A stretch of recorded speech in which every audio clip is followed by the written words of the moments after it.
அஸ்ஸலாமு அலைக்கும் வரஹ்மத்துல்லாஹி வபரகாத்துஹு.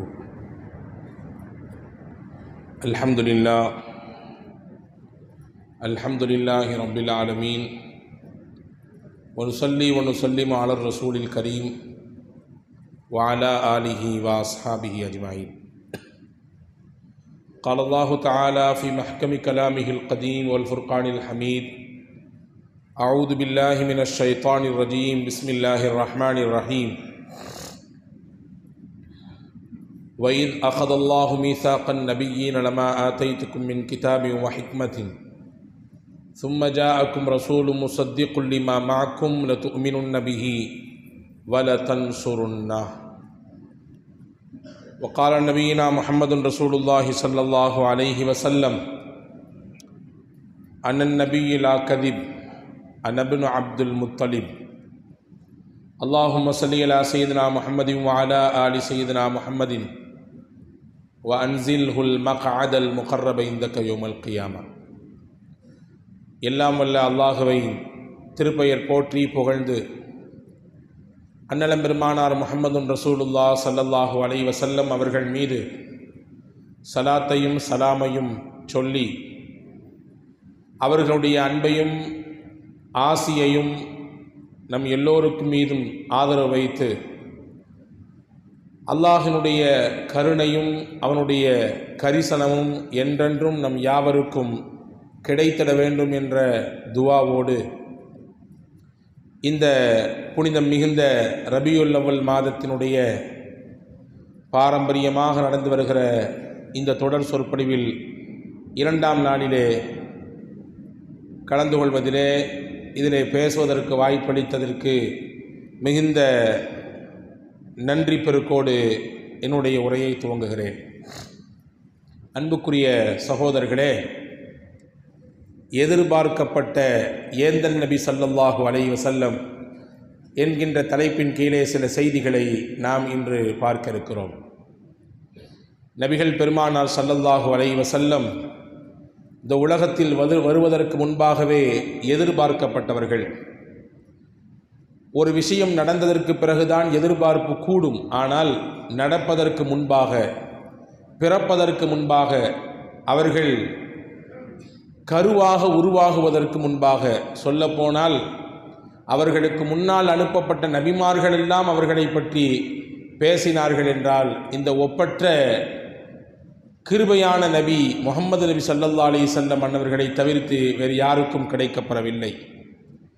எனவேதான் நபிகள் ஸல்லல்லாஹு அலைஹி வஸல்லம் தன்னுடைய வருகையை பற்றி சொல்லுவார்கள்: இன்னல்லாஹ் அஸ்தஃபா மின் உல்தி இப்ராஹீம இஸ்மாயில்.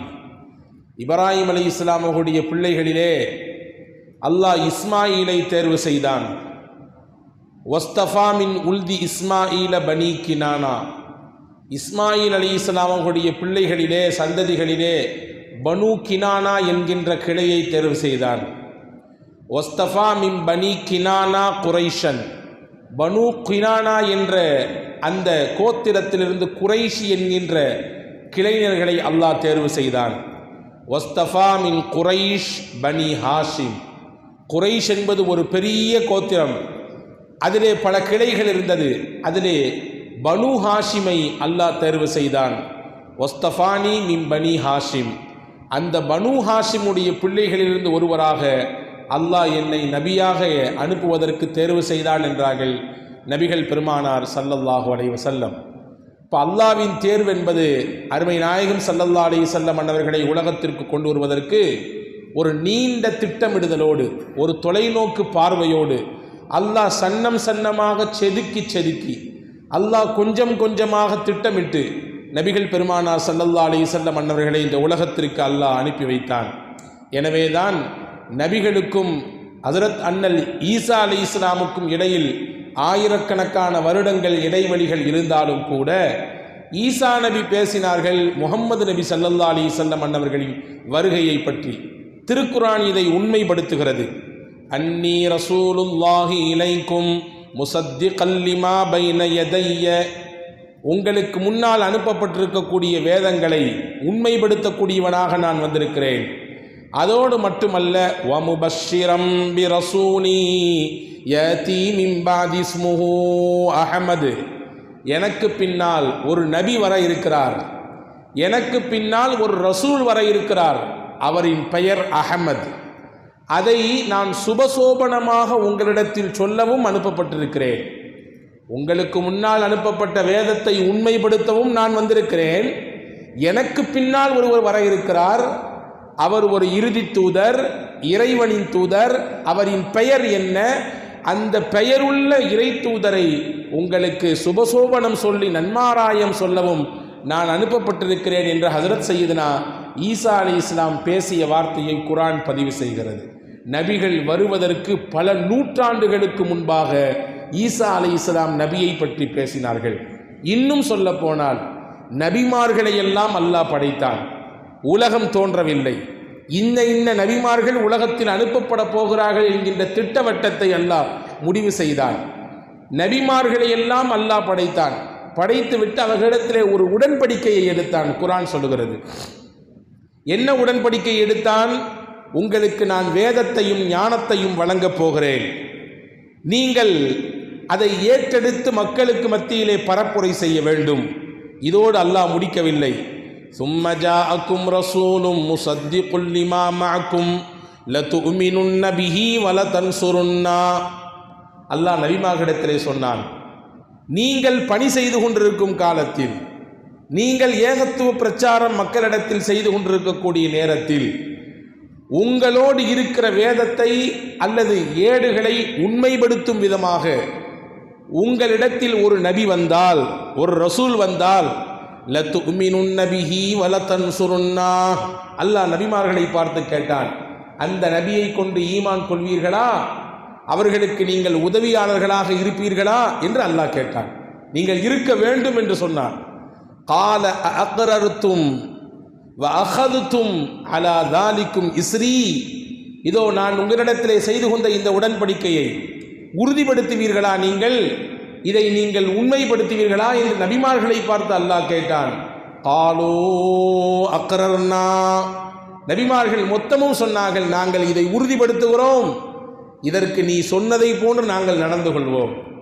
நாங்கள் பயணிக்கும் காலத்தில், நாங்கள் பணி செய்யும் காலத்தில், நாங்கள் ஏகத்துவ பிரச்சாரத்தை எடுத்து வைத்துக் கொண்டிருக்கும் காலத்தில் அந்த இறுதி தூதர் வந்தால், அந்த இறை தூதர் வந்தால் நாங்கள் அவர்களை ஏற்றுக்கொள்வோம், உண்மைப்படுத்துவோம், அவருக்கு உதவிகரமாக இருப்போம்.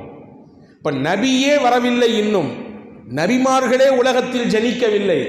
ஆனால் அந்த நபிமார்களின் ஆத்மாக்களை எழுப்பி அல்லாஹ் அவர்களிடத்திலே உடன்படிக்கை வாங்கினான். என்ன உடன்படிக்கை?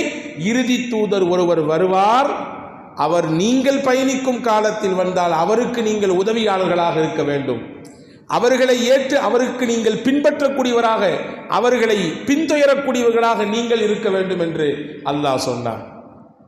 அது அற்புதமான ஒரு செய்தி ஹதீஸிலே பதிவாகி இருக்கிறது. நபி ஸல்லல்லாஹு அலைஹி வஸல்லம் மஜ்லிஸிலே அமர்ந்திருக்கிறார்கள். சய்யிதுனா உமர் ரலியல்லாஹு அன்ஹு பல்வேறு விதமான ஞானங்களையும் பல தீட்சண்யமான பார்வைகளுக்கும் சொந்தக்காரர் சய்யிதுனா உமர் ரலியல்லாஹு அன்ஹு. அவங்க ஒரு துண்டு காகித பேப்பரை தூக்கிட்டு ஓடி வர்றாங்க. ரசூலுல்லாஹ்ட்ட வந்து சொல்றாங்க, யா ரசூலுல்லாஹ், பார்த்தீங்களா, இது தௌராத்தினுடைய ஒரு துண்டு பேப்பர், இது தௌராத்தினுடைய ஒரு சின்ன பிரதி, இது எவ்வளவு நல்லா இருக்குது, எவ்வளவு அருமையா இருக்குது, எவ்வளவு நுட்பமாக இருக்கிறது என்று ஹஜரத் உமர் ரலியல்லாஹு அன்ஹு ரசூலுல்லாஹ்விடத்திலே அதை படித்து படித்து எடுத்து சொல்கிறார்கள். கொஞ்ச நேரம் கழிச்சு தான் உமர் ரலியல்லாஹு அன்ஹு அவர்கள் கவனித்தார்கள், முஹம்மது ஸல்லல்லாஹு அலைஹி வஸல்லம் முகம் அப்படியே மாறி போய் இருக்கிறது. உமர் ரலியல்லாஹு புரிஞ்சுக்கிட்டாங்க, ரசூலுக்கு விருப்பமில்லாத ஒரு செயல் அவர்களுக்கு முன்னால் நடந்தேறி கொண்டிருக்கிறது, இது ரசூலுடைய விருப்பத்திற்கு உரித்தானது அல்ல.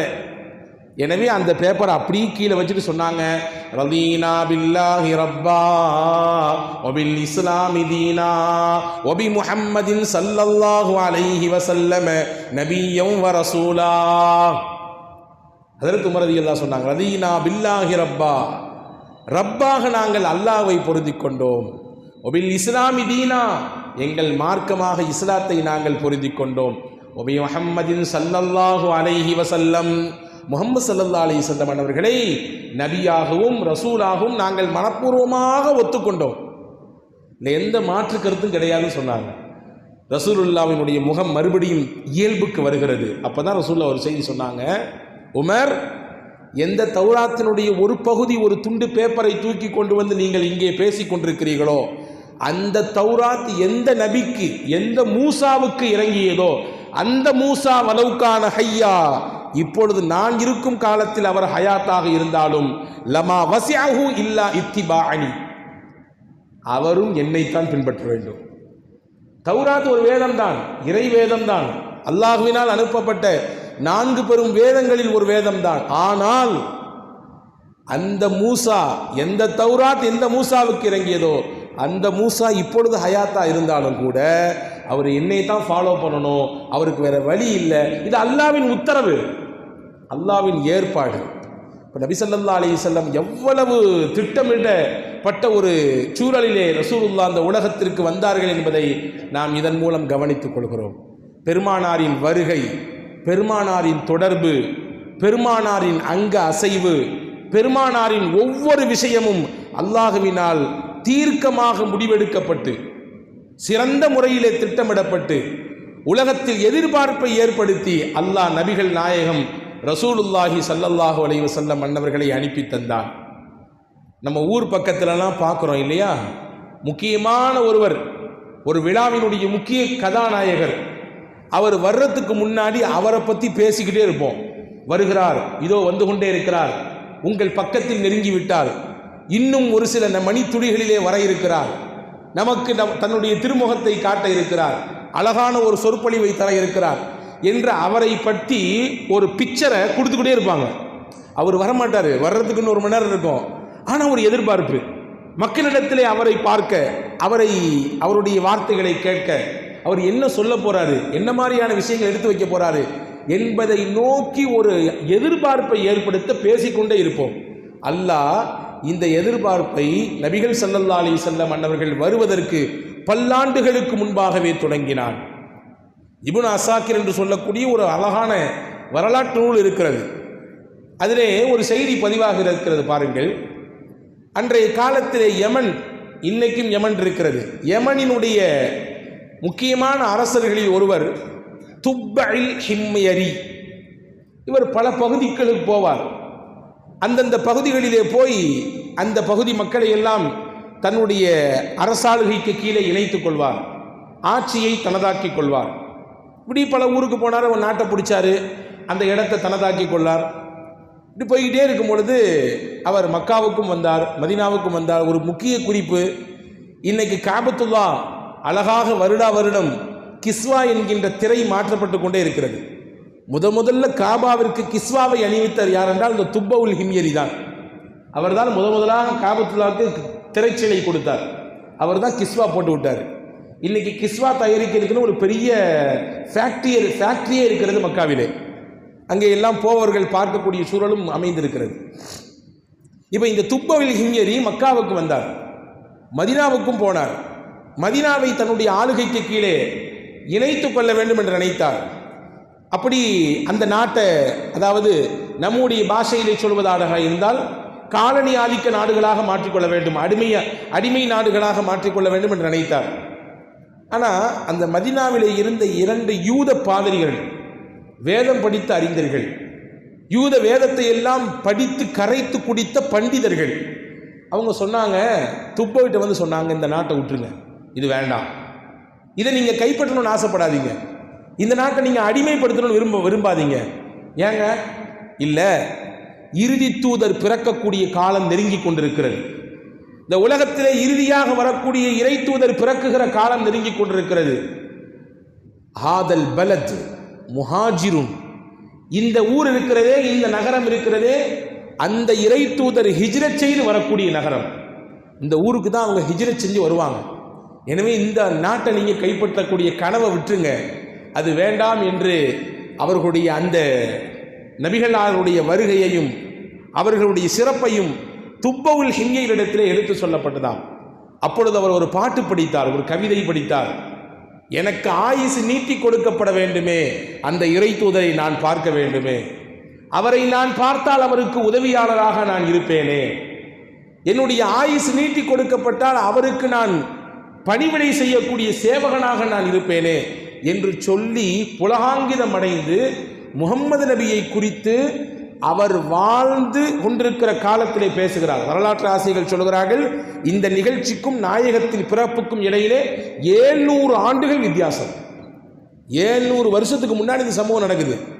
அப்போ துபைல் ஹிம்யரி தன் கைப்பட எழுதிய ஒரு கடிதத்தை எழுதி தன்னுடைய முக்கியமான நெருங்கிய உறவிடத்திலே கொடுத்து, இது என் கைப்பட எழுதியது, அந்த இறை தூதர் இறுதித்துறையினுடைய கையிலே இது கிடைக்க வேண்டும், வாழையடி வாழையாக அடுத்தடுத்த தலைமுறை அப்படியே கடத்தி சென்று அந்த இறை தூதரின் கையிலே சேர்த்தாக வேண்டும் என்று சொன்னார். சொன்னதோடு மட்டுமல்ல, ஒரு குறிப்பிட்ட பகுதியை ஒதுக்கி கொடுத்து இங்கே அவர்கள் தங்குவதற்கான ஏற்பாட்டையும் செய்து கொடுக்க வேண்டும் என்று சொல்லிவிட்டு போனார். அந்த நாட்டை அடிமைப்படுத்தவில்லை.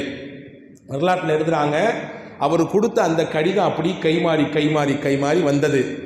கடைசியில் வந்தது சஹாபா தோழர்களில் முக்கியமான தோழராக இருக்கிற சையதுனா அபு அய்யூபுல் அன்சாரி ரதியல்லாவின் கையிலே அந்த கடிதம் வந்து சேர்ந்தது. ரசூலுல்லாஹ் மதீனாவுக்குள்ளே வந்தாங்க, ஹிஜ்ரத் செஞ்சு மதீனாவுக்கு வந்தாங்க. வந்து எங்கே தங்குனாங்க? எல்லாரும் ஒட்டகத்தை பிடிச்சி இழுத்தாங்க.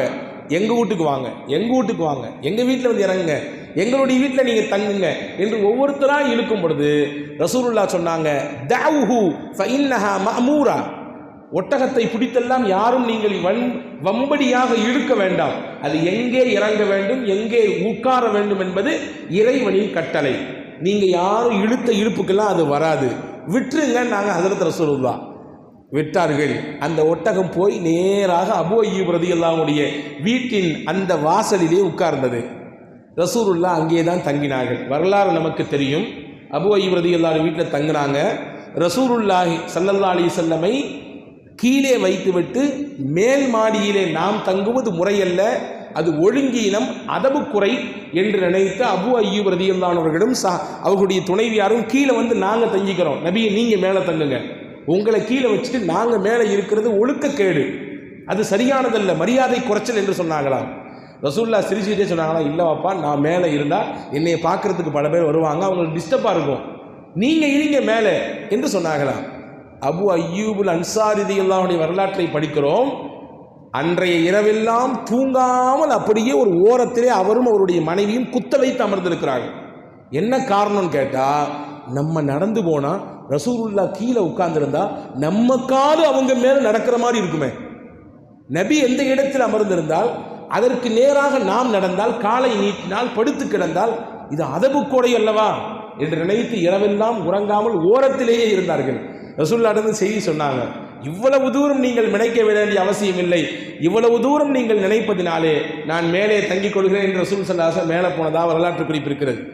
அபூ அய்யூப் ரலியல்லாஹுடைய வீட்டுக்குள்ளே வந்த உடனே ஸல்லல்லாஹு அலைஹி வஸல்லம் என்ன கேட்டாங்க தெரியுமா? இந்த துப்பவை கொடுத்தார்ல லெட்ரு, அந்த லெட்டரை கொடுங்கன்னு கேட்டாங்க. வீட்டுக்குள்ளே நுழைஞ்ச உடனே ரசூலுல்லாஹ் கேட்டாங்க, துப்பவு கொடுத்தார்ல லெட்ரு, அந்த லெட்டரை கொடுங்கன்னாங்க. ஆடி போய் விட்டார் அபூ அய்யூப் அன்சாரி. பெருமானார் ஸல்லல்லாஹு அலைஹி வஸல்லம் எதிர்பார்க்கப்பட்ட நபி, அவர்கள் வர வேண்டும். இருளும் மடமையும் அறியாமையும் அனாச்சாரமும் பெருகி கிடந்த அந்த நாளில் முகம்மது நபி வந்துத்தான் இதை மாற்றியமைக்க வேண்டும் என்பது அல்லாஹ்வின் திட்டம், ஏற்பாடு. எனவே எதிர்பார்ப்பை ஏற்படுத்திதான் பெருமானார் ஸல்லல்லாஹு அலைஹி வஸல்லம் அவருடைய வருகை நெருங்க அந்த எதிர்பார்ப்புகள் கூடியது. மக்களிடத்திலே மடமை பரவி இருந்தது, அறியாமை கோலோச்சி இருந்தது, அனாச்சாரங்கள் கட்டவிழ்த்து விடப்பட்டு மனிதன் என்கின்ற தன்மையை கடந்து மனிதர்கள் சகட்டுமேனிக்கு வாழ்ந்து கொண்டிருந்தார்கள். சொல்ல போனால் பல்ஹும் அவல் என்று எந்த இடத்தை அல்லாஹ் சொல்கிறானோ, கால்நடைகளை விட மோசமானவர்கள் என்று யாரை பார்த்து சொல்கிறானோ, அந்த மாதிரியான ஒரு போங்கில் தங்களுடைய வாழ்க்கையை அமைத்து வாழ்ந்து கொண்டிருந்தார்கள் மக்கள். அந்த நேரத்தில் தான் ரசூலுல்லாஹி ஸல்லல்லாஹு அலைஹி வஸல்லம் அவர்கள் வருகிறார்கள். வந்தார்கள், மாற்றி அமைத்தார்கள். இதனுடைய துவக்கத்தை கேளுங்கள். அதற்கு சையதுனா இப்ராஹிம் அலைஹிஸ்ஸலாம் அன்னவர்களுடைய வரலாற்றில் ஒரு செய்தி இருக்கிறது. இப்ராஹிம் அலைஹிஸ்ஸலாம் அன்னவர்கள் இஸ்மாயில் அலைஹிஸ்ஸலாமுக்கு நிக்கா முடிச்சு கொடுக்குறாங்க. நம்ம எல்லாத்துக்கும் தெரியும், இப்ராஹிம் அலைஹிஸ்ஸலாம் அன்னவர்களுக்கு இஸ்மாயில் என்ற ஒரு மகன் ஒன்று, இஸ்ஹாக் என்று ஒரு மகன் உண்டு. இஸ்ஹாக் அலைஹிஸ்ஸலாமின் மூலமாகத்தான் எக்கச்சக்கமான நபிமார்கள் வந்தார்கள். யாக்கூப், யூசுப், அப்படி தொடர்ந்து நிறைய நபிமார்கள், பனு இஸ்ரவேல்கள் எக்கச்சக்கமான நபிமார்கள் வந்தது. அது எல்லாம் போய் சேர்றது எந்த வழியில்? இஸ்ஹாக் அலைஹிஸ்ஸலாம் வழியிலே இப்ராஹிம் அலைஹிஸ்ஸலாம் இடத்துல போய் சேருது. ஆனால் இப்ராஹிம் அலைஹிஸ்ஸலாமுக்கு இன்னொரு மகன் இஸ்மாயில். அந்த இஸ்மாயில் அலைஹிஸ்ஸலாமுக்கு அடுத்து அவர்களுடைய வம்சத்தொடரிலே நபியே கிடையாது. கடைசியாக வந்தவங்க முகமது ஸல்லல்லாஹு அலைஹி வஸல்லம். முகமது நபிக்கும் இஸ்மாயில் நபிக்கும் இடையில் நபி கிடையாது. ஆனால் அந்த நஸ்லை, அந்த வம்சத்தொடரை அல்லாஹ் பரிசுத்தமாக பாதுகாத்தான். எந்த இடத்திலும் எந்த ஒரு கருப்புள்ளி வந்துவிடக்கூடாது என்பதிலே தீர்க்கமான முடிவோடு, திட்டவட்டமான ஒரு செயல் திட்டத்தோடு அல்லாஹ் அதை மிகச்சிறப்பாக கையாண்டான். இஸ்மாயில் அலைஹிஸ்ஸலாமுக்கு இப்ராஹிம் நபி நிக்கா முடிச்சு கொடுக்குறாங்க. நிக்கா முடிச்சு கொடுத்து தனியாக கொடுத்தன வச்சாச்சு. எப்படி இருக்குதுங்க பிள்ளைங்க என்பதை பார்ப்பதற்காகவே இப்ராஹிம் நபி போனாங்களாம். போய் அந்த அம்மாட்ட விசாரிச்சாங்க. யார்கிட்ட? நிக்கா முடிச்சு கொடுக்கப்பட்ட மருமகள்கிட்ட. என்னம்மா எப்படி இருக்கீங்க, எப்படி இருக்கு உங்கள் வாழ்க்கை? ஏதோ போய்கிட்டு இருக்குது, ஏதோ போகுது. சம்பாதிச்சு கொடுக்குறதுலாம் பத்துதா, போதுமா? அரை வயிற்றுக்கும் கா வயிற்றுக்கும் பத்துது, மிச்சம் பசி பட்டினி, இப்படி தான் போய்கிட்டு இருக்கு இல்லையா? இன்னைக்கு நிறைய தாய்மார்கள் சொல்லக்கூடிய வார்த்தையை பார்க்கிறோம் இல்லையா? எவ்வளவு கொடுத்தாலும் போதாது என்கின்ற குறைதான் பெரும் குறையாக இருக்கிறது. உஸ்தாத் வேடிக்கையாக சொல்லுவாங்க, டெய்லி ஒருத்தர் வீட்டுக்கு வேலையை முடிச்சுட்டு வர்றாரு.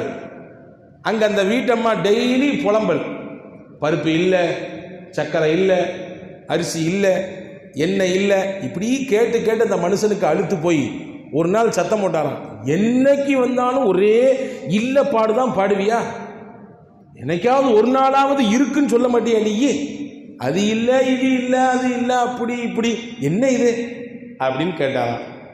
அந்த அம்மா விவரமான பெண்மணி, இப்படியா கேட்குறீங்க? நாளைக்கு வாங்க இருக்குன்னு நினச்சிச்சு மனசில். நாளைக்கு அந்த மனுஷன் வந்தார். வந்தவொடனே அந்த அம்மா சொல்லிச்சான், அரிசி மூட்டை காலியா இருக்கு அப்படின்னுச்சான், சக்கரை டப்பா காலியா இருக்கு அப்படின்னுச்சான், பருப்பு டப்பா காலியா இருக்குன்னுச்சான். அப்போ நினச்சாதான் இது நேற்று சொன்னது பரவாயில்ல, அதாவது கொஞ்சம் நல்லா இருந்துச்சு, இது ரொம்ப மோசமாக இருக்குன்னு நினச்சாராம். இப்போ இயல்பாக குறை மனப்பான்மை இருக்கிறதே அது ஒரு நிறைவான ஒரு வாழ்க்கையை தராது. நபி ஸல்லல்லாஹு அலைஹி வஸல்லம் அன்னவர்கள் அற்புதமாக துவா செய்வார்கள். அல்லாஹும்ம அக்ஃபினி பிஹலாலிக அன் ஹராமிக் வஅக்னினி பிஃضலிக அம்மன் சிவாக். யா அல்லாஹ், நீ எனக்கு கொடுத்த ஹலாலை கொண்டு என்னை போதுமான வாழ்க்கை வாழச் செய், ஹராமை விட்டு என்னை காப்பாற்றியது. உன்னன்றி வேறு யாரிடத்திலும் நான் எதிர்பார்க்க கூடாது, கையேந்தக்கூடாது, அந்த வாழ்க்கை எனக்கு கொடு. எவ்வளவு அற்புதமான துவா! இதை விட பெரிய வாழ்க்கை உலகத்தில் உண்டா? யா அல்லாஹ், நீ எனக்கு கொடுக்கிற ஹலாலை கொண்டு எனக்கு போதும் என்ற மனம் வந்துடும். போதும் என்னும் மனமே பொன் செய்யும் மருந்துன்னு நான் தமிழ்ல, அதை விட ஒரு பெரிய பெரிய ஒரு நிலைப்பாடு ஒன்றும் கிடையாது. எனவே அன்புக்குரிய சகோதரர்களே, இந்த பெண்மணி ஹஜ்ரத் இப்ராஹிம் அலைஹிஸ்ஸலாம் சொல்கிறாங்க, ஏதோ போய்கிட்டு இருக்குது, பத்தலை, அது பத்தலை, இது பத்தலைன்னு சொல்லுது. அப்போ இப்ராஹிம் அலைஹிஸ்ஸலாம் அன்னவர்கள் சொன்னார்கள், உங்கள் வீட்டுக்காரர் வந்தார்னா ஒரே ஒரு செய்தி சொல்லுங்க, யுகையிர் இத்துபத்த பாபஹு, அவருடைய வீட்டு வாசல் படியை கொஞ்சம் சேஞ்ச் பண்ண சொல்லுங்க அப்படின்னு சொல்லிட்டு போயிட்டாங்க. இப்போ இந்த அம்மா இஸ்மாயில் அலைஹிஸ்ஸலாம் கொஞ்ச நேரம் கழித்து வந்தாங்க. இஸ்மாயில் அலைஹிஸ்ஸலாம் இடத்துல இந்த அம்மா சொன்னாங்க, ஒரு பெரியவர் வந்தார், இந்தந்த அடையாளம், அது எங்கள் அப்பா தான். சரி, என்ன சொன்னார், என்ன கேட்டார்? இந்த மாதிரி வீட்டு வரவு செலவுலாம் எப்படி போய்கிட்டுன்னு கேட்டார். நீ என்ன சொன்ன? என்ன சொல்கிறது, இருக்கிறது தான் சொல்ல முடியும் அப்படின்னு அந்த அம்மா சொல்லிச்சு. சரி, வேற என்ன சொன்னார்? கையில் இத்துபத்த பாபகு, வீட்டு வாசல் படியும் மாற்றி வைக்க சொன்னாங்க. அப்படியா? சரி, வந்தவங்க வேற யாரும் இல்லை, எங்கள் பாபா தான், எங்கள் வாப்பா தான். உங்களிடத்தில் இருக்கக்கூடிய இந்த குஃப்ரானு நிஅமத், இருப்பதை ஏற்றுக்கொண்டு நன்றி செய்யக்கூடிய அந்த பண்பு கொஞ்சம் குறைந்து, இல்லாததை கொண்டு நினைத்து வருந்தி புலம்புகிற பண்பு அதிகம் இருப்பதினாலே எங்கள் தகப்பனார் சொல்லியிருக்கிறாங்க, உங்களோடு வாழ்கிற வாழ்க்கையை முடித்து கொள்ள வேண்டும் என்று. அதுதான் அர்த்தம். அதுக்கு வீட்டு வாசப்படினா வீட்டுக்கு வீடு வாசப்படி, வீட்டில் மனைவி மாதிரி தான் குடிக்குது, எனவே மாற்றி வைக்க சொல்லியிருக்காங்க என்று சொன்னார்கள். அவர்களின் வாழ்க்கை பாதியிலேயே முறிவுபட்டு போனது. அதுக்கு பின்னாடி பனு ஜுர்ஹம் என்கின்ற கோத்திரத்தை சேர்ந்த ஒரு பெண்மணியை இஸ்மாயில் அலைஹிஸ்ஸலாமுக்கு இப்ராஹிம் அலைஹிஸ்ஸலாம் நிக்காஹ் செஞ்சு கொடுத்தாங்களாம். வரலாற்று அதே மாதிரி ஒரு சில நாட்களுக்கு பிறகு இப்ராஹிம் அலைஹிஸ்ஸலாம் அந்த பெண்மணியை மருமகளை சந்தித்து எப்படி இருக்குது வாழ்க்கை அப்படின்னு கேட்க போனாங்களாம். அன்பு சகோதரர்களே, பெருமானாருடைய துவாக்கள் எல்லாம் எவ்வளவு நுட்பமானது என்று பாருங்கள். ரசூலுல்லாஹ் ஒரு ஒரு இடத்துல இப்படி துவா செய்கிறார்கள். அல்லாஹும்ம இன்னி அஊது பிக மின் இம்ராஅத்தின் துஷய்யிப்னி கப்லல் மஷீப். யா அல்லாஹ், இப்படியான மனைவிமார்களை விட்டு நான் பாதுகாப்பு தேடுகிறேன். நிறை வருகிற காலம் வருவதற்கு முன்பாகவே நிறைக்க செய்யக்கூடிய வேலையை செஞ்சிருவாங்க. அவங்களுடைய புலம்புல அவங்களுடைய வேலையெல்லாம் என்ன மாதிரியான நிலையை எங்களுக்கு ஏற்படுத்திடும்னா, எங்களுக்கு வர்ற காலம் இன்னும் நிறைய இருக்கும், ஆனால் அது வர்றதுக்கு முன்னாடியே நிறைய ஏற்படுத்தி விடுவார்கள். அப்படியான நிலையில் இருக்கக்கூடிய பெண்களின் தீங்கை விட்டு எங்களை பாதுகாத்திருங்கள் என்று அல்லாஹ்விடத்திலே பெருமானார் ஸல்லல்லாஹு அலைஹி வஸல்லம் துஆ செய்தார்கள். அன்பு சகோதரர்களே, நமக்கெல்லாம் தெரியும் என்று நினைக்கிறேன். தினம் இன்று ஒரு தகவல் என்கின்ற பெயரிலே தென்கட்சி கோ சுவாமிநாதன் என்று ஒருவர் இருந்தார். இந்தியாவில் டெய்லி காலையில் ஒரு 3 நிமிடங்களிலே ஒரு செய்தியை சொல்லி நறுக்குன்னு அதில் ஒரு பாடத்தையும் சொல்லுவார். அவர் ஒரு செய்தி சொல்கிறாரு பாருங்க. ஒரு இடத்துல ஒரு ஆத்தங்கரை ஓரத்திலே விறகு வெட்டி அதிலிருந்து வரக்கூடிய காசை வைத்து சம்பாதித்து உழைத்து வாழக்கூடிய ஒரு விறகு வெட்டி உட்கார்ந்து அழுதுட்டு இருக்கிறார். இது ஒரு கற்பனை கதை, இருந்தாலும் பாடம் இருக்கிறது. அவர் அழுதுட்டு இருந்த உடனே அங்கே 2 ஏஞ்சல்கள் வருகிறார்கள். வச்சுக்கங்க, வந்து கேட்டாங்க, என்னப்பா நீ அழுதுட்டு இருக்கிற? இல்லை, நான் விறகு வெட்டி சம்பாதிக்கிறதுக்குன்னு வச்சிருந்த கோடாரி அது இந்த தண்ணிக்குள்ளே விழுந்து போச்சு. என் முதலே இதுதான், என்னுடைய வியாபாரத்தினுடைய முதலே இதுதான், இது இல்லாட்டி நான் சம்பாதிக்க போக முடியாது. அப்படியா, சரி அப்படின்னு சொல்லி அங்கே அந்த கையை விட்டு அந்த குளத்திலிருந்து அந்த ஆற்றிலிருந்து தண்ணீரிலிருந்து ஒரு கோடாரி எடுத்து கொடுக்குறாங்க. பார்த்தா தங்க கோடாரி. ஒரு சொன்னார், இது என்னுடைய கோடாரி கிடையாது. அடுத்து அந்த ஏஞ்சல் கையை விட்டுச்சு, இன்னொரு கோடாரி எடுத்து காமிச்சுது. அது வைரம் பதிக்கப்பட்ட கோடாரி, இதுவும் என்னுடைய கோடாரி இல்லைங்க அப்படின்னாரு. அடுத்து இன்னொரு கையை விட்டுச்சு, எடுத்துச்சு, ரத்தின கற்கள் பொதிக்கப்பட்ட கோடாரி, இதுவும் ஏன் என்னதில்லை அப்படின்னு 3ஐயும் அந்த மனுஷன் மறுத்துட்டார். மறுத்த உடனே ஏஞ்சல் மறுபடியும் கையை விட்டுச்சு, ஒரு கோடாரி எடுத்துச்சு, அது இரும்பு கோடாரி. இதுதான் என்னுடைய கோடாரி, அந்த 3 எனக்கு சொந்தமானதில்லை, அது யாருக்கா கொடுத்துருங்க அப்படின்னு சொல்லிட்டு இந்த இரும்பு கோடாரியை கையில் எடுக்கக்கூடிய சமயத்தில் அந்த வந்த ஏஞ்சல்கள் சொன்னாங்களாம், கொஞ்சம் கூட உலகத்தின் மீது உனக்கு பற்றே இல்லை, ஆசையே இல்லை, பரவாயில்ல, அடுத்தவங்களுடைய எந்த பொருளுக்கும் ஆசைப்படாமல் வாழ்கிற வாழ்க்கையும் பெரிய வாழ்க்கை தான். எனவே இப்படி ஒரு தன்மை உனக்கு இருப்பதினாலே இந்த 3ஐயும் சேர்த்து நீனே வச்சுக்கோ அப்படின்னு சொல்லி கையில் கொடுத்துட்டு போயிடுச்சு. ரொம்ப சந்தோஷம், தானாக விரும்பலை, தானாக கிடைக்குது, சரி நீ ஏற்றுக்கொண்டார். அப்படி அவருடைய வாழ்க்கை ஓடியது, கொஞ்சம் செழிப்பாக ஓடியது. கொஞ்ச நாள் பிறகு அதே மாதிரி அதே ஆற்றங்கரை ஓரத்தில் உட்கார்ந்து அந்த விறகு வெட்டக்கூடிய மனிதர் அதே மாதிரி கன்னத்தில் கை வச்சு அழுதுட்டு உட்கார்ந்துதாராம். மறுபடியும் அதே ஏஞ்சல்ஸ் வராங்க. வந்தவங்க கேட்டாங்க, என்னையா விவகாரம், ஏன் மறுபடியும் அழுகுற? என் வீட்டுக்காரி தண்ணிக்குள்ளே விழுந்துச்சு, எப்படி தூக்குறோன்னு தெரியல, அதனால் உட்காந்து அழுதுட்டுருக்குறேன். அப்படியா, சரி அப்படின்னு சொல்லி தண்ணிக்குள்ளே இருந்து ஒரு கையை விட்டாங்க. ஒரு அழகான தேவதையை போன்ற ஒரு பெண்ணு வெளிப்பட்ட உடனே போய் கப்புன்னு பிடிச்சிக்கிட்டாராம். யார்? அந்த விறகு வெட்டி. விவரமான ஆளாக இருக்கையா நீயே? அன்னைக்கு கேட்கும் பொழுது கோடாரி, தங்கம், வைரம், ரத்தினம் எதுவுமே இல்லைன்னு சொன்ன, இன்னைக்கு இருப்பதிலேயே ரொம்ப தேவதை மாற அழகு, இந்த பொண்ணை பார்த்தோன்னு உடனே பிடிச்சிக்கிட்டிய, என்ன கதைன்னு கேட்டாராம். உடனே விறகு வெட்டி ரொம்ப சிம்பிளாக பதில் சொன்னானா, நான் ஒன்றா இல்லைன்னு சொல்லுவேன், கடைசியில் தான் ஒரு ஆளை நீங்கள் காட்டிவீங்க இருக்குன்னு சொல்லுவேன், மொத்தத்தையும் வச்சுக்கோன்னு சொல்லிட்டு பேசாமல் கொடுத்துட்டு போயிருவீங்க, ஒன்றை கட்டிகிட்டே படாத பாடுபட்டு இருக்கிறேன், ஒன்றே பெரிய பாடாக போய்கிட்டு இருக்குது, 4 என்னத்துக்கு ஆகும் அப்படின்னு சொன்னதாக ஒரு செய்தி உண்டு. அன்பு சகோதரர்களே, எதற்கு சொல்லுகிறேன் என்றால், அமைப்பு எப்படி இருக்கிறது என்பதை நாம் உள்வாங்கிக் கொள்ள வேண்டும். அதற்கு இஸ்மாயில் அலைஹிஸ்ஸலாம் அன்னவர்களிடையே 2வது முறையாக நிக்காஹ் செய்யப்பட்ட அந்த பெண்மணி பனு ஜுர்ஹம் என்ற குடும்பத்தை சேர்ந்த கோத்திரத்தை சேர்ந்த பெண்மணி. அவங்கள்ட்ட போய் விசாரிக்கிறாங்க, என்னம்மா எப்படி இருக்கு வாழ்க்கைன்னு கேட்டாங்க. ரொம்ப அல்ஹம்துலில்லாஹ், நஹ்னு ஃபி கைரின் வஸா, ரொம்ப நலவுல இருக்கிறோம், விசாலமான வாழ்க்கை அல்லாஹ் எங்களுக்கு கொடுத்துருக்கிறான். மா தஆமுக்கும் வமா ஷராபுக்கும், உங்களுடைய உணவு என்ன, உங்களுடைய நீர் என்ன, அந்த அம்மா சொன்னாங்களா, எங்களுடைய உணவு லஹம், இறைச்சி, குடிக்கிறது தண்ணி. அப்படியா? இருக்கிறது தண்ணியும் இறைச்சியும் தான். அதை வச்சு நாங்கள் நல்லபடியாக வாழ்ந்துட்டு இருக்கோம். எங்களுடைய வாழ்க்கை கிடைப்பதை கொண்டு சிறப்பாக வாழுகிறோம் என்று சொன்ன உடனே ஹஜ்ரத் இப்ராஹிம் அலைஹிஸ்ஸலாம் ஒரு துவா செஞ்சாங்க. அல்லாஹும்ம பாரிக் லஹுமா ஃபில் லஹ்மி வல் மா.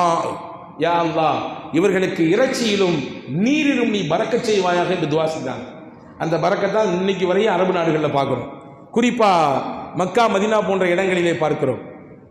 உருப்படியான குடிப்பதற்கு தகுதியில்லாத தண்ணீர் தான் இருக்கிறது அங்கே. ஆனால் எந்த பத்தாக்கரையும் இல்லாமல் சிறப்பான தண்ணீர் கிடைக்கிறது குடிப்பதற்கு, இல்லையா? இறைச்சியில் பரக்கத்தை எவ்வளவு பார்க்கிறோம். இது எப்படி கிடைத்தது? இப்ராஹிம் அலைஹிஸ்ஸலாம் துவாவை கொண்டு கிடைத்தது.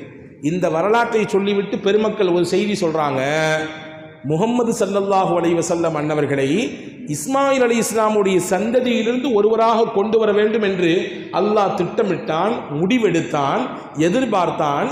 எனவே அந்த சந்ததியில் ஒருவருக்கு கூட நன்றி கெட்டத்தனம் இருக்கக்கூடாது என்று அல்லாஹ் முடிவெடுத்தான்.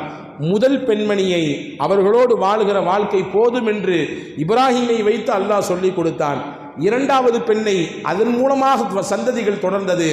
அவர்கள் நன்றி உள்ளவர்களாக வாழ்ந்தார்கள். அல்லாஹ் முடிவெடுத்த ஏற்பாடு இது என்று வரலாற்று ஆசிரியர்கள் நமக்கு செய்தி சொல்வார்கள். இப்போ அன்புக்குரிய சகோதரர்களே, பெருமானார் ஸல்லல்லாஹு அலைஹி வஸல்லம் வருகை எவ்வளவு தூரம் தொலைநோக்கு பார்வையோடு திட்டமிடப்பட்டது என்பதை நாம் கவனத்தில் கொள்ள வேண்டும். மக்காவில் ரசூலுல்லாஹ்வினுடைய வருகைக்கு முன்னால் நம்ம எல்லாருக்கும் தெரியும், காபத்துல்லாவிலே 365 கற்கள் இருந்தது, சிலைகள் இருந்தது. ஒரு நாளைக்கு ஒரு சிலை என்கின்ற வீதத்தில் 365 நாளைக்கு 365 கடவுளை வணங்கி வந்தார்கள். ஒரு கட்டத்தில் பல்வேறு விதமான குழப்பங்கள், பிரச்சனைகள் ஏற்பட்டு அங்கிருந்து ஒரு பூர்வ குடிகளாக இருந்த மக்கள் அங்கே ஊரை விட்டு காலி செய்யக்கூடிய சமயத்தில் அந்த ஊரினுடைய பிரதான அம்சமாக இருக்கிற, ஆச்சரியத்தின் பிறப்பிடமாக இருக்கிற ஜம்சம் நீரூற்றை அப்படியே தங்களுடைய பொருட்களை போட்டு மூடி அதை பாலடைந்த கிணறை போன்று ஆக்கிட்டு அடையாளம் தெரியாமல் வச்சுட்டு போயிட்டாங்க, ஓடி போயிட்டாங்க, யமனை நோக்கி ஓடி போயிட்டார்கள். இப்போ மக்காவினுடைய சிறப்பு அந்த மண்ணினுடைய சிறப்புக்கு முக்கியமான ஒன்று ஜம்சம் நீரூற்று. இது இறைவனின் பேரரசியம், இல்லையா? 5000 ஆண்டுகளுக்கு முன்னால் தோன்றி இன்று வரை எந்த தட்டுப்பாடும் இல்லாமல் உலக மக்கள் யாவருக்கும் தண்ணீர் கொடுக்கிறது. எத்தனை எத்தனை மில்லியன் லிட்டர்கள் போய்கொண்டிருக்கிறது ஒரு நாளைக்கு. அன்னையிலிருந்து இன்னைக்கு வரை ஏதாவது ஒரு மாசு ஏற்பட்டிருக்குமா? ஏதாவது ஒரு அதிலே இன்ஃபெக்ஷன் இருக்கிறது என்கின்ற ஒரு குற்றச்சாட்டு வந்திருக்குமா? ஏதாவது ஒரு குறை கண்டுபிடிக்க முடியுமா? முடியவே முடியாது. காரணம், அது இறைவன் ஏற்படுத்திய நீரூற்று. அந்த நீரூற்றை மூடி போட்டு மூடி வைத்து விட்டு அடையாளம் தெரியாமல் ஆக்கிவிட்டு போயிட்டாங்க. இப்பதான் நபி ஸல்லல்லாஹு அலைஹி வஸல்லம் பிறக்கிறதுக்கு முன்னாடி நடந்த செய்தி இது.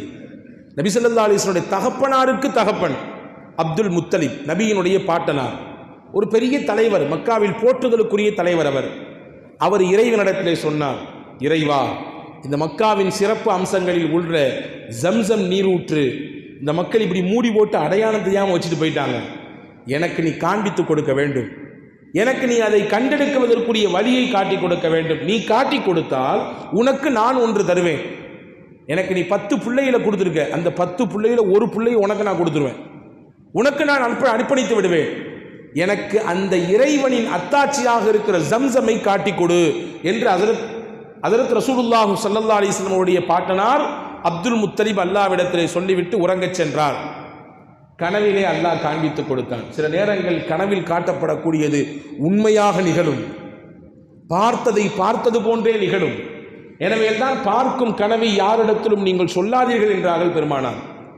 நீங்கள் பார்க்கும் கனவு, அது நல்ல கனவோ, உங்களை பயன்படுத்துகிற கனவோ, அல்லது உங்களுக்கு கவலை ஏற்படுத்த கனவோ, யார்கிட்டையும் சொல்லாதீங்க. என்ன செய்யணும்? அல்லாஹும்ம இன்னி அஸ்அலுக கைரஹா, நல்ல கனவாகவே அல்லாஹ்ட்ட கேளுங்க, யா அல்லாஹ் இதனுடைய கைரை எனக்கு கொடு. உங்களை பயன்படுத்தக்கூடிய கனவு, ஏதாவது உங்களை திடுக்கத்தை ஏற்படுத்தக்கூடிய கனவு என்றால் அல்லாஹும்ம இன்னி அஊது பிக மின் ஷர்ரிஹா, யா அல்லாஹ் இதனுடைய தீங்கிலிருந்து என்னை காப்பாத்து. அல்லாஹ்ட்ட துஆ செஞ்சிருங்க. ஹதீஸிலே வந்திருக்கிறது, உங்களை அச்சப்படுத்தக்கூடிய கனவு வந்தால், இரவிலே எழுந்து நீங்கள் திடுக்கிட்டு அமரக்கூடிய சூழல் எல்லாம் ஏற்பட்டால் என்ன செய்யணும்? ரசூல் ஸல்லல்லாஹு அலைஹி வஸல்லம் சொன்னாங்க, எந்திரிச்சு உட்காருங்க, உங்களுடைய இடதுபுறத்தில் அஊது பில்லாஹி மினஷ் ஷைத்தானிர் ரஜீம் என்று 3 முறை ஓதுங்கள். ஓதி லேசா ஒரு 3 தடவை அப்படி துப்பி விடுங்கன்னு நாங்கள் ரசூலுல்லாஹ். நீங்கள் பாட்டு அஜரத்து சொல்லிட்டாருன்னு சொல்லி காரி என்ன செஞ்சிடாதீங்க, அப்படிலாம் செஞ்சிடாதீங்க. ராத்திரி நேரத்தில் என்னடா ஓட்டை பிச்சுட்டு மழை பெய்யுதுன்னு நினைக்க போகிறாங்க வீட்டில் படுத்துருக்கிறவங்க, அப்படி செஞ்சிடப்படாது. லைட்டாக சொல்லிட்டு அல்லாஹ்ட துவா செய்யுங்க, யா அல்லாஹ் இதனுடைய தீங்கிலிருந்து என்னை பாதுகாத்துறேன், அவ்வளோதான். இதை தாண்டி வேற அவங்கள்ட்ட இவங்கள்ட்ட தெரிஞ்சவங்கள்ட்ட நண்பர்கள்ட்ட யாருன்னு சொல்ல வேண்டாம். அப்படி சொல்லி அவங்க ஏதாவது ஒன்று கிடக்க ஒன்று சொன்னால் அது உண்மையாகி போயிடும். நாங்கள் சொல்லலாம் பழித்து போய்விடும். கனவு என்பது நுபுவத்தினுடைய ஒரு பங்கு என்றார்கள் பெருமானார். ருயல் அம்பியாய் ஹக்குன். ஹஜ்ரத் இமாம் புகாரி ரஹ்மத்துல்லாஹ் தன்னுடைய புகாரி ஷரீஃபிலே தலைப்பிடுவார்கள், நபிமார்கள் காணும் கனவெல்லாம் அது வஹிதான். இப்ராஹிம் அலைஹிஸ்ஸலாம் கனவு தான் பார்த்தாங்க, புள்ளை அறுப்பதை போன்று. இன்னி அராஃபில் மனாமி அன்னி அஸ்பஹுக வன்துர் மாதா தரா. நான் மனாமிலே பார்த்தேன் மகனே, உன்னை அறுப்பதை போன்று பார்த்தேன், கனவுல தான் பார்த்தேன். காலையா அபதி ஃபஅல் மா துமர் சதஜிதுனி இன்ஷா அல்லாஹு மினஸ் சாபிரீன். என்னுடைய தகப்பனாரே, அல்லாஹ் உங்களுக்கு என்ன உத்தரவு கொடுத்துருக்கானோ செய்யுங்கண்ணா. இப்போ கனவுல அல்லாஹ் உத்தரவு கொடுப்பான், கனவில் அல்லாஹ் உத்தரவை கொடுப்பான். கனவு வஹியினுடைய ஒரு பகுதி. எனவேதான் நபிமார்களுக்கு கனவின் மூலமாக அல்லாஹ் பேசினான், கனவின் மூலமாக வஹியை கொடுத்தான். நபி உம்மத்துக்கு சொல்லுவாங்க, இந்த உம்மத்து பார்க்கக்கூடிய கனவு அந்த நபித்துவத்தினுடைய ஒரு பங்கு ரசூலுல்லாஹ், ஒரு பங்கு. எனவே கனவை பார்க்கும் சமயத்திலே உங்களுக்கு திடுக்கத்தை தந்தால், அச்சத்தை தந்தால் யாரிடத்திலும் சொல்லக்கூடாது, அல்லாஹ்விடத்திலே சொல்ல வேண்டும். இப்போ வாருங்கள் கதைக்குள்ளே. அப்துல் முத்தலிப் கனவு பார்க்கிறார். கனவு பார்த்தால் ஒரு குறிப்பிட்ட இடத்தை அல்லாஹ் காட்டுகிறார். இந்த இடத்துல தான் ஜம்சம் கிணறு மூடி தூர்ந்து போய் கிடக்கிறது. எந்திரிச்சா தன்னுடைய பிள்ளை 10 பேரை கூட்டு போனாரு. அந்த காட்டப்பட்ட கனவு காட்டப்பட்ட இடத்தை தோண்டினார். என்ன ஆச்சரியம், உண்மையிலேயே ஜம்சம் உடைய கிணறை கண்டெடுத்து விட்டார். நதிரு செஞ்சா அதை செய்யணுமா வேண்டாமா? நேர்த்தி செஞ்சிட்டோம், என்ன செய்யணும்? அதை நிறைவேற்றணும். ஒரு விஷயத்துக்காக நேர்த்தி செஞ்சோம், முன்னாடியோ பின்னாடியோ எப்படியோ கண்டிப்பாக நிறைவேற்றி முடிச்சிடணும். அது வாஜிபாகி போய்விடும். நதிரு செய்து விட்டால் அது கடமையாகி போய்விடும்.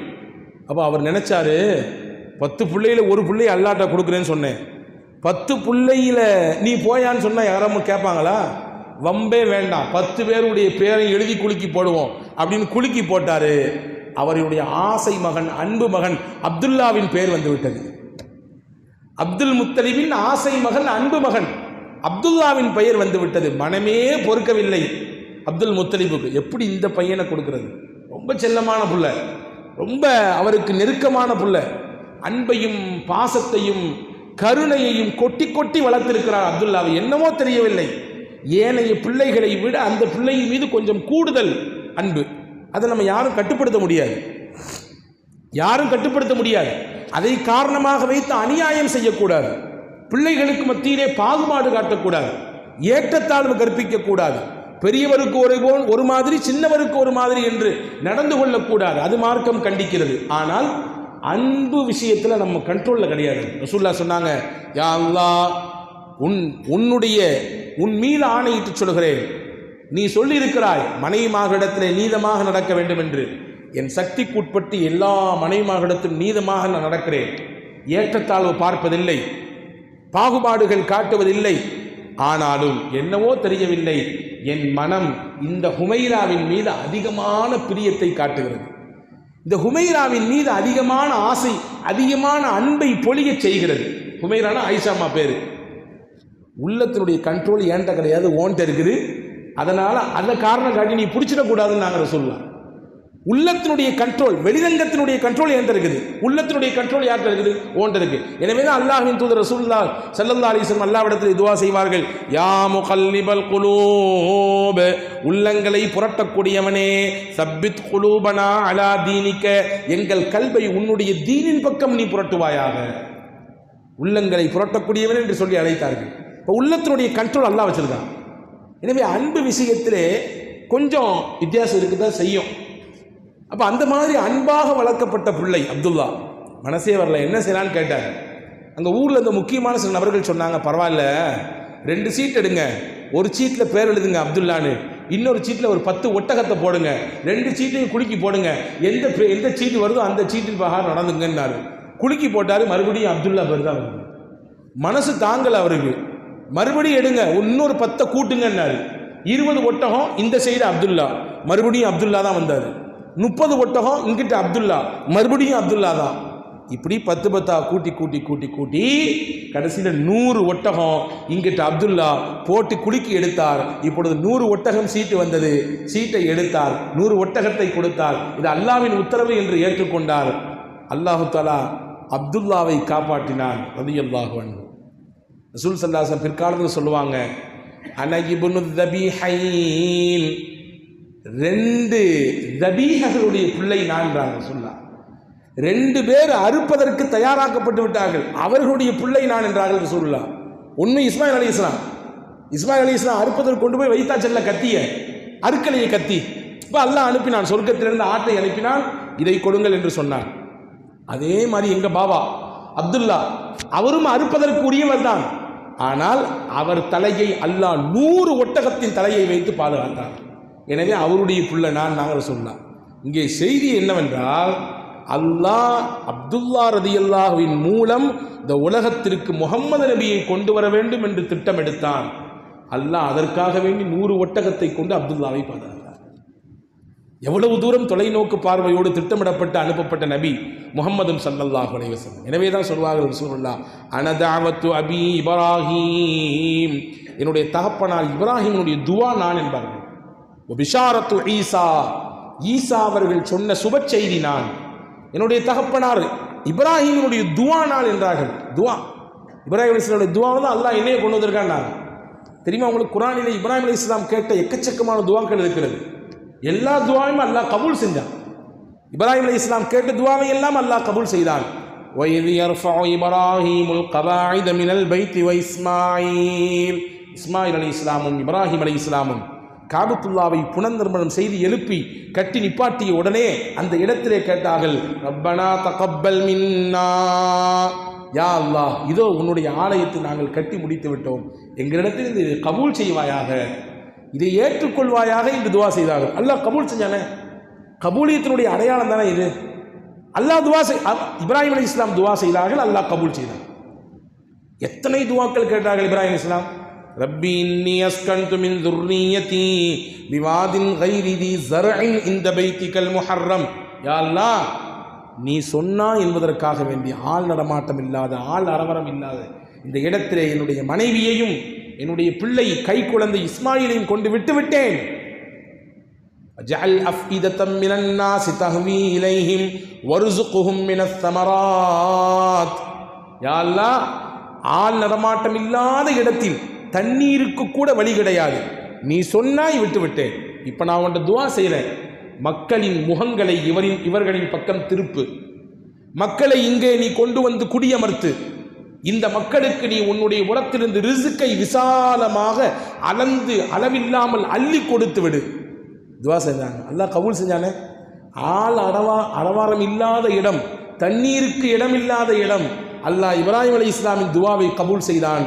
இஸ்மாயிலின் காலடியிலிருந்து ஜம்சமை வளரச் செய்தான். அந்த இடத்தில் ஆளே இல்லை, ஆனால் இன்னைக்கு அங்கே போகாத ஆளே இல்லை இல்லையா? அங்கே போக வேண்டும் என்கின்ற சிந்தனை இல்லாத முஸ்லீம்கள் இல்லை. அல்லாஹ் இப்ராஹிம் அலைஹிஸ்ஸலாமுடைய துவாவினுடைய கபூலியத். அதே மாதிரி இப்ராஹிம் அலைஹிஸ்ஸலாம் துவா செஞ்சாங்க, வஜஅல்னி லிசான சித்கின் ஃபில் ஆகிரீன், யா அல்லாஹ், நான் இந்த உலகத்தை விட்டு மரணித்து விட்டால் என்னை நினைத்து பார்க்கக்கூடிய மக்களை நீ உலகத்தில் ஏற்படுத்த வேண்டும், என்னை அவங்க நினைச்சு பார்க்கணும், அந்த நிலையில் என்னுடைய வாழ்க்கையை வையின்னு கேட்டாங்க. இன்னைக்கு நாம எல்லாரும் நினைச்சோ நினைக்காமலோ, தெரிஞ்சோ தெரியாமலோ இப்ராஹிம் அலைஹிஸ்ஸலாம் டெய்லி நினைச்சிட்டு இருக்கோம். ஒவ்வொரு தொழுகையும் நினைக்கிறோம். எப்படி நினைக்கிறோம்?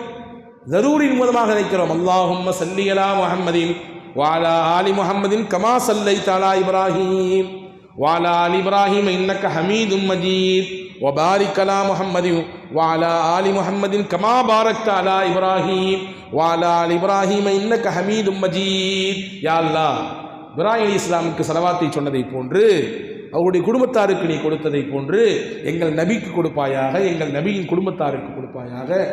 இப்ராஹிம் நபிக்கு நீ பரக்கச் செய்ததை போன்று, அவர்களின் குடும்பத்தாருக்கு நீ கொடுத்ததை பரக்கத்தை போன்று எங்கள் நபிக்கும் எங்கள் நபியின் குடும்பத்திற்கும் கொடுப்பாயாக.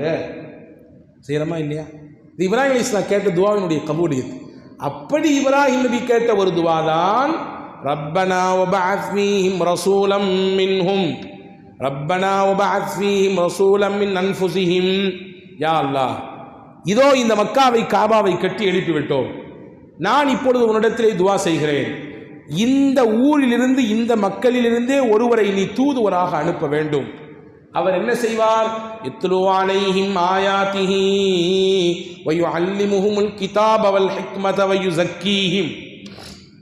உன்னுடைய அருள் வேதத்தை அந்த மக்களுக்கு ஓதி காண்பிப்பார், விளக்கங்களை சொல்லிக் கொடுப்பார், ஞானங்களை கற்றுக் கொடுப்பார், அவர்களின் உள்ளங்களில் படிந்திருக்கக்கூடிய அழுக்குகளை அசுத்தங்களை எல்லாம் தூய்மைப்படுத்துவார்.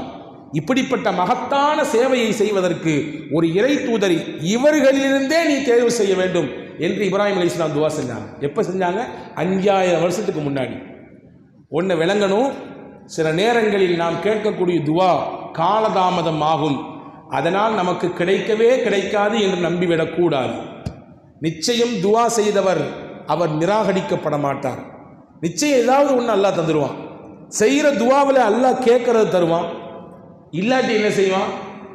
அதன் மூலமாக நமக்கு வர இருக்கக்கூடிய ஆபத்தை களைவான். யாரோ இந்த நேரத்தில் நம்ம செஞ்ச துவா நிமிஷ பொழுதுல தூக்கியிருப்பான். என்ன அந்த சிக்னலில் நான் கிடக்கிற நேரத்தில் ஒரு செகண்ட் தான் கொஞ்சம் மிஸ் ஆனால் என்ன ஆயிருக்கும் எனக்கே தெரியல, சொல்ல முடியல அப்படின்னு சொல்கிறோமா இல்லையா? அந்த நேரத்தில் அந்த விபத்து, அந்த ஒரு கோர விபத்து நடக்காமல் தடுத்தது எது? அல்லாவின் கதிர், அதிலே மாற்றம் இல்லை. எப்பொழுதோ நாம் செய்த துவா அல்லது நமக்காக வேண்டி யாரோ செய்த துவா அல்லாஹ் தடுத்திருப்பான். இப்போ கேட்டதை கொடுப்பான், இல்லாட்டி நமக்கு வர இருக்கக்கூடிய ஆபத்தை தடுப்பான் இந்த துவாவின் மூலம். ரெண்டும் இல்லையா, இதன் மூலமாக அல்லாஹ் நாளை மறுமையிலே பலனை தருவான். இந்த துவாவுக்கு அல்லாஹ் வீணாக ஆக்கிவிட மாட்டான், பலனை மறுமையில் தருவான். நாளைக்கு மறுமையில் சில பேர் கை சேதப்படுவாங்களா? யார் தெரியுமா? உலகத்தில் யாருக்கெல்லாம் துவா செஞ்சு செஞ்சு வாங்கிக்கிட்டாங்களோ அவங்கெல்லாம் நாளைக்கு மறுமையில் கை சேதப்படுவாங்களாம். என்ன கை சேதம்? இறைவா, உலகத்தில் நாங்கள் நிறைய கேட்டு கேட்டு வாங்கிட்டோம், நீ கொடுக்காம இருந்திருக்கலாமல்ல எங்களுக்கு. இங்கே எவ்வளோ பெருசு தர்ற, நீ இங்கே எவ்வளவு அதிகமாக தர்ற, எவ்வளவு அதிகப்படியான இதனுடைய பலன்களை இங்கே நாங்கள் பார்க்கிறோம், அங்கே எங்களுக்கு கிடைக்காம இருந்திருக்கலாமே அப்படின்னு சொல்லி அந்த மக்கள் நினைப்பதாக முஹம்மது ஸல்லல்லாஹு அலைஹி வஸல்லம் சொன்னாங்க. இப்போ இப்ராஹிம் அலைஹிஸ்ஸலாம் 5000 வருஷத்துக்கு முன்னாடி துவா செஞ்சாங்க. 5000 வருஷத்துக்கு முன்னாடி துவா செய்தார்கள். அல்லாஹ் அதை கபூல் செய்தான், நபிகள் ஸல்லல்லாஹு அலைஹி வஸல்லமை கொடுத்தான். அவர்கள் கேட்ட துவாவுக்கு அல்லாஹ் கொடுத்த பதில் முஹம்மது ஸல்லல்லாஹு அலைஹி வஸல்லம். லக்கத் மன்னல்லாஹு அலல் முஃமினீன். இப்ராஹிம் அலைஹிஸ்ஸலாம் கேட்ட துவாவுக்கு அல்லாஹ் பதில் சொல்கிறான். பக்ராவிலே இந்த இப்ராஹிம் அலைஹிஸ்ஸலாம் கேட்ட துவா இருக்கிறது. இங்கே ஆலு இம்ரானிலே ஹஜ்ரத் இப்ராஹிம் அலைஹிஸ்ஸலாம் கேட்ட துவாவிற்கு பதிலை அல்லாஹ் சொல்கிறான். லக்கத் மன்னல்லாஹு அலல் முஃமினீன். மூமின்களுக்கு அல்லாஹ் மின்னத் செய்து விட்டான். மின்னத் பேருபகாரம். மன்னான் சொல்றமா, அல்லாஹ்வுக்கு ஒரு பெயர் இருக்கிறது மன்னான், அல்லாஹ்வுக்கு ஒரு பெயர் இருக்கிறது ஹன்னான். இந்த ரெண்டு பேர் ரொம்ப சக்தி வாய்ந்த பெயர். அல்லாஹ்வுடைய இஸ்முகள் ரொம்ப சக்தி வாய்ந்த இஸ்மு. இந்த பயானிலிருந்து இது ஒரு செய்தியாக நீங்கள் எடுத்து செல்லுங்கள் வீட்டுக்கு. ஹஜ்ரத் இமாம் கஸாலி ரஹ்மத்துல்லாஹி யஹ்யாவிலே சொல்லுவார்கள், ஹஸனுல் பஸ்ரி ரஹ்மத்துல்லாஹி சொல்லக்கூடிய செய்தியாக சொல்லுவார்கள், நரகத்திலே 1000 ஆண்டுகள் வேதனை செய்யப்பட்ட ஒரு மனிதன், போட்டு புரட்டி எடுக்கப்பட்டு வேதனை செய்யப்பட்ட மனிதன் திடீரென்று 2 வார்த்தைகளை மொழிவான், உச்சரிப்பான். அந்த வார்த்தை அவனுக்கு அல்லாஹ்வுக்கு ரொம்ப பிடிச்சு போயிடும். 1000 ஆண்டுகள் வேதனை செய்யப்பட்ட அந்த மனிதனுக்கு அந்த 2 வார்த்தை விமோச்சனத்தை, வழியை கொடுத்து விடும். அல்லாஹ் சொர்க்கத்துக்கு அனுப்பிடுவான். என்ன வார்த்தை அது? என்ன சொன்னா அந்த மனிதன்? யா ஹன்னானு யா மன்னான், யா ஹன்னானு யா மன்னான், யா ஹன்னானு யா மன்னான், யா ஹன்னானு யா மன்னான். ஹன்னான் அதிகமான இரக்கத்திற்கு சொந்தக்காரனே. எவ்வளவு இரக்கம் அல்லாஹ்விற்கு அடியார்கள் மீது, அதிகப்படியான இரக்கத்துக்கு சொந்தக்காரனே. யா மன்னான் அதிகப்படியான உபகாரத்திற்குரியவனே, பேருபகாரம் செய்யக்கூடியவனே என்று சொல்லி சொல்லி அந்த மனிதன் அல்லாஹ்வை அழைத்தான். அல்லாஹ்விற்கு உள்ளபடியே இரக்கம் பிறந்து விட்டது. அல்லாஹ் பேருபகாரம் செய்து விட்டான். அவனை தூக்கி அப்படியே சொர்க்கத்தில் கொண்டு வைத்தான். ரசூலுல்லாஹ் ஒரு ஹதீஸை சொன்னாங்க. சஹாபாக்களிலே ஒருவர் மஸ்ஜித் நபவியிலே உட்கார்ந்து துவா செய்து கொண்டிருந்தார். அவருடைய துவாவில் இடையில இந்த வார்த்தையை சொன்னார், யா ஹன்னான் யா மன்னான் யா பதீஅஸ் ஸமாவாத்தி வல் அர்த் லா இலாஹ இல்லல்லாஹ் லா இலாஹ இல்லா அன்த என்ற வார்த்தையை சொல்லி துவா செய்கிறார். இப்போ ரசூலுல்லாஹ் சொன்னாங்க, அவரை கடக்கும்பொழுது சொன்னாங்க, இந்த மனிதர் எப்படிப்பட்ட துவா செய்து விட்டார் தெரியுமா? அல்லாஹ்வுடைய இஸ்முல் ஆலமை சொல்லிவிட்டார். அல்லாஹ்விற்கு இஸ்முல் ஆலம் என்ற ஒரு பெயர் இருக்கிறது, மகத்துவமான பெயர். அந்த பெயருக்கு என்ன மதிப்பை அல்லாஹ் தருவான்? அதை சொல்லி துவா செய்தால் அல்லாஹ் அந்த துவாவை கபூல் செய்வான், மறுக்க மாட்டான். அதை மீட்டு கொடுக்க மாட்டான். நிச்சயமாக அந்த துவாவை கபூல் செய்வான். அந்த வார்த்தை இந்த துவாவில இருக்கிறது நாங்கள் சொல்லலாம். அது என்ன வார்த்தை? அறிஞர்கள் சொல்கிறார்கள், யா ஹன்னான் யா மன்னான். அதுதான் பல அறிவிப்புகள் இருக்கிறது. இஸ்முல் ஆலம் எது என்பதிலே பல்வேறு விதமான அறிவிப்புகள் சஹாபாக்கள் மூலமாக நமக்கு கிடைக்கிறது. ஆனால் இந்த ஹதீஸ் ரசூலுல்லாஹ் இந்த குறிப்பிட்ட யா ஹன்னான் யா மன்னானை தான் சொன்னார்கள் என்ற குறிப்பை நமக்கு தருகிறார்கள். ஆக ரசூலுல்லாஹி ஸல்லல்லாஹு அலைஹி வஸல்லம் வர வேண்டும் என்று எதிர்பார்த்தது உலகம் எதிர்பார்த்தது, நபிமார்கள் எதிர்பார்த்தார்கள், ரசூல்மார்கள் எதிர்பார்த்தார்கள். இந்த உலகத்தினுடைய அமைப்பு இறுதி தூதர் வர வேண்டும் என்று எதிர்பார்த்தது. இப்ராஹிம் அலைஹிஸ்ஸலாம் 5000 ஆண்டுகளுக்கு முன்னால் அல்லாஹ்விடத்தில் கையேந்தினார்கள். அல்லாஹ் பதில் கொடுத்தான், லகது மன்னல்லாஹு அலல் மூமினீன். மூமின்களுக்கு அல்லாஹ் பேருபகாரம் செய்து விட்டான். அவர்களிலிருந்தே அவன் ஒரு தூதுவரை தேர்வு செய்து அந்த மக்களுக்கு அனுப்பி தந்தான் என்று அல்லாஹ் தன்னுடைய அருள்மலையிலே சொல்லித் தருகிறான். இப்படி பெருமானாருக்கு எல்லாமே தேர்வு செய்து திட்டமிட்டு கொடுக்கப்பட்டது. எதிர்பார்க்கப்பட்ட நபி என்பதினாலே எல்லாத்தையும் அல்லாஹ் திட்டமிட்டு கொடுத்தான். நான் நட்பை எப்படி தேர்வு செய்கிறோம்? விரும்பினால் சேருவோம், வேண்டாம் என்று நினைத்தால் ஒதுங்கிக் கொள்வோம். இன்றைய உலகம் காசு, பணம், அந்தஸ்து, பதவி, இதை வைத்து ஒரு கூட்டம் கூடுகிறது, இருக்கிற கூட்டம் கலைகிறது, இல்லையா? ஆனால் நபிகளுக்கு அல்லாஹ் கொடுத்த நட்பும் கூட தேர்ந்து கொடுத்தான். ஹும் அஸ்ஹாபு முஹம்மதின் ஸல்லல்லாஹு அலைஹி வஸல்லம் அபர்ருஹா குலூபன் வஅமகுஹா இல்மன் வஅகல்லுஹா தகல்லுஃபன் ஹும் இக்தாரஹுமுல்லாஹு லிசுஹ்பதி நபியிஹி வலிகாமதி தீனி. அதில் சையதுனா அப்துல்லாஹ் இப்னு உமர் ரலியல்லாஹு சொல்றாங்க, சஹாபாக்கள் யார்? கஷ்டங்களை லேசாக எடுத்துக்கொள்ளக்கூடியவர்கள், சிரமங்களை சகித்துக் கொள்ளக்கூடியவர்கள். இவர்களை அல்லாஹ் தேர்வு செய்தான். எதற்கு? இந்த தீனை நிலைநாட்ட, நபிகளோடு தோழமை கொள்ள, நபிகளோடு தோழமை கொள்வதற்கு அல்லாஹ் தேர்வு செய்தான். எனவேதான் பாரசீகத்தில் எங்கோ பிறந்த சல்மான் நபிகளுக்கு தோழராக மாறினார். அபூஜஹலின் வீட்டில் பிறந்த இக்ரிமா நபிகளுக்கு தோழராக மாறினார். அபூ லஹப் குர்ஆன் கண்டிக்கிறது, குர்ஆன் எச்சரிக்கிறது, நரகத்திற்குரியவன் என்று சொல்லுகிறது. அந்த அபூ லஹப் பெற்றெடுத்த பிள்ளை துர்ரா நபிகளினுடைய தோழியாக மாறினார். வேத பண்டிதராக இருந்த, யூத மதத்தின் மிகப்பெரிய பண்டிதராக இருந்த அப்துல்லா இப்னு சலாம் நபிகளின் தோழராக மாறினார். எப்படி கிடைத்தது? அல்லாஹ்வின் முடிவு, தேர்வு. யாருக்கு அல்லாஹ் தேர்வு செய்தானோ அவரை மட்டுமே பொறுக்கி கொடுத்தான் பூமான் நபி ஸல்லல்லாஹு அலைஹி வஸல்லம் அன்னவர்களின் தோழர்களாக. இப்படி பார்த்து செதுக்கி எதிர்பார்க்கப்பட்டு பெருமானார் ஸல்லல்லாஹு அலைஹி வஸல்லம் அன்னவர்கள் இந்த உலகத்திற்கு அனுப்பப்பட்டார்கள். அவர்கள் வந்த புண்ணியமான ரபீஉல் அவ்வல் மாதத்தில் தான் அவர்களை பற்றி பேசுகிறோம், அவர்களை கொண்டாடுகிறோம், அவர்கள் மீது புகழ் மாலை சூட்டுகிறோம். பெருமானாரின் வாழ்க்கையின் பிரகாரம் வாழ வேண்டும் என்று எண்ணி கருதி இந்த மாதிரியான நல்ல சபைகளிலே குழும்புகிறோம், கூடுகிறோம். வல்ல அல்லாஹ் நம்முடைய நாட்டங்களை, நோக்கங்களை நிறைவு செய்வானாக. எல்லா விதமான சகல பாக்கியங்களையும் சௌபாகியங்களையும் யாவருக்கும் அல்லாஹ் வழங்கி அருள் புரிவானாக. நோய் நொடிகள் இல்லாத நீண்ட பெருவாழ்வை, மருத்துவமனையின் அனைத்து விதமான துன்பதுயரங்களை விட்டு உங்களையும் என்னையும் உலகத்து மக்கள் யாவரையும் அல்லாஹ் காத்து ரட்சிப்பானாக. திடீரென்று இன்று வரக்கூடிய ஆபத்துகள் அனைத்தையும் விட்டு அல்லாஹ் பாதுகாப்பானாக. பூமி உள்வாங்கப்படுவதை விட்டு பாதுகாப்பானாக. தொற்று நோய்கள் பரவுவதை விட்டு பாதுகாப்பானாக. தொடர் நோய்களை விட்டு அல்லாஹ் பாதுகாப்பானாக. வபா நோய்களை விட்டு அல்லாஹ் பாதுகாப்பானாக. ஆங்காரமுடன் வரும் நோயும், ஔஷதமில்லா மாநோயும், ஏங்கித்திணறும் மரண நோய், ஈழ இழப்பு, நீரடைப்பு, 4448 நோய்களையும் நாங்கள் காணாதோடிடச் செய், நல்வழிகாட்டும் ரஹ்மானே என்று பல்லாக்கு அவுலியா அவர்கள் சொல்லக்கூடிய இந்த துவாவையே அல்லாஹ்விடத்தில் நாமும் துவாவாக வைப்போம். வல்ல அல்லாஹ் நம்முடைய அனைத்து விதமான காரியங்கள் லேசாக்கி, நம்முடைய அனைத்து விதமான தேவைகளையும் பூர்த்தியாக்கி, நம்முடைய துவாக்களை, அமால்களை அல்லாஹ் அங்கீகரித்து நாளை மறுமையிலே சொர்க்கத்திலே எம்பெருமானா ஸல்லல்லாஹு அலைஹி வஸல்லம் தலைமையின் கீழே நம் யாவரையும் அல்லாஹ் ஒன்றிணைத்து அருள் புரிவானாக. ஆமீன். வாஹிர் தாவானா அல்ஹம்துலில்லாஹி ரப்பில் ஆலமீன். அஸ்ஸலாமு அலைக்கும் வரஹ்மத்துல்லாஹி வபரகாத்துஹு.